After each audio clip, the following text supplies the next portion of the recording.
On today's boss list, we have the Emerald-Armed Mantis. Now this fight is a very interesting one, and it's not because you're gonna be fighting a large praying mantis, it's because of where it's located. It's inside of Zubaji's stomach. And once you get inside of his stomach, you'll notice that the boss is going crazy on his stomach lining. So we gotta help our friend out before he passes out. So let's get to the boss fight. Once it starts, try to close the distance as fast as possible. You wanna stay near his back legs.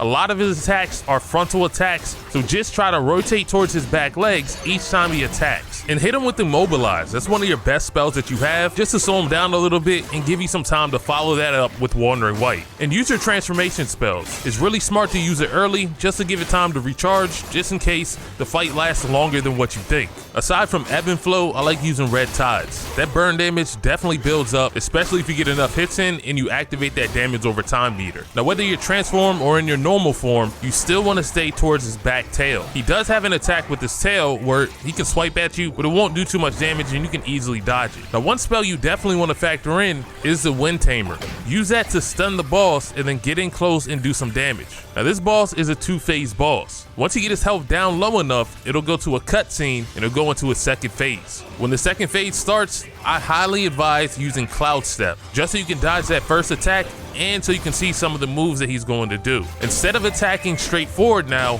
he does a lot of swiping attacks. It's not going to be as easy as just jumping to his left or to his right side to dodge his attacks. Now you're going to want to try to create distance. Whenever he winds up his attacks, back up as far as possible to get out of range of those sweeping blades. Whenever he finishes a combo, that's when you want to go in and get some damage. And of course, if you have a pluck of many, go ahead and call them out so you can get some extra damage in at the same time. Now remember, in the second phase, his attacks are a lot longer than in the first phase, so it pays to be patient and to sit back and watch. One trick that you can use is the Pillar Staff stance. This can dodge some of his attacks, but not all of his attacks. So be careful with this one. You also may notice that the boss's eyes are glowing. If you ever see the eyes flash, that means the boss is about to attack. And he normally does this when he pauses at the end of a combo. So just make sure you're paying attention. And as you're getting near the end of the boss fight, your spells should start to recharge. Using Mobilize as a counter.